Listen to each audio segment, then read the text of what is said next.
સમાજની મહત્વની બેઠક ધારાસભ્ય હીરા સોલંકીની આગેવાનીમાં આ બેઠક યોજાઈ હતી। કોળી સમાજની યુવા પાંખના અધ્યક્ષ દ્વારા આક્ષેપ કરવામાં આવ્યો હતો। સરકાર દ્વારા કોળી સમાજ સાથે અન્યાય થઈ રહ્યો હોવાનો દિવ્યેશ ચાવડાએ આક્ષેપ કર્યો છે। ઓબીસી સમાજને જીપીએસસીમાં અન્યાય થતો હોવાનો તેમણે આક્ષેપ કર્યો છે। શિક્ષક ભરતીમાં 27ના બદલે 14.5% ઓબીસીને સમાવી અન્યાય થયો છે। બક્ષી પંચમાં સૌથી મોટો કોળી સમાજ હોવાથી અન્યાય થયો છે।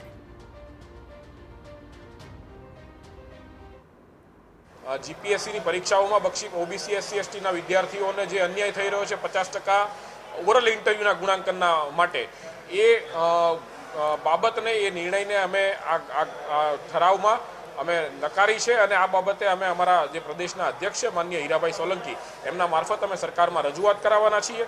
એ સિવાય હાલ ગુજરાતમાં એક પ્રાથમિક શાળાના શિક્ષકોની જે ભરતી છે એમાં પણ અનામતની ટકાવારી જે છે 27%ને બદલે માત્ર ને માત્ર 14.5% જેટલી જે કરી દેવામાં આવી છે। કોળી સમાજની વસ્તીનો સાચો આંકડો સામે આવે તે માટે નિર્ણય વસ્તી ગણતરીમાં પેટા જ્ઞાતિ સાથે કોળી લખાવવા જણાવાશે।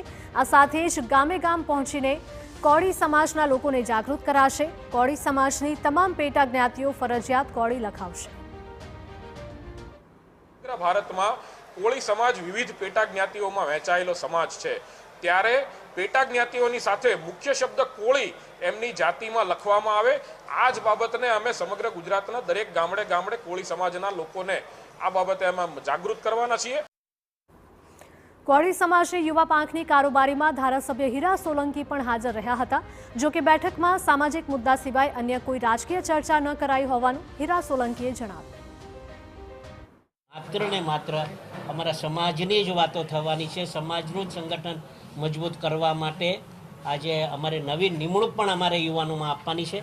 એ નવી નિમણૂક પણ આપવા માટેની આજની આ કારોબારીનું આયોજન કર્યું છે। લાગે ત્યાં નવી નિમણૂક કરી અને સમાજને ન્યાય આપવા માટેનું કામ અને સમાજને એકત્રિત કરવાનું કામ, સમાજનો વિકાસ કરવાનું કામ હેતુસર આજે આ મળ્યા છે।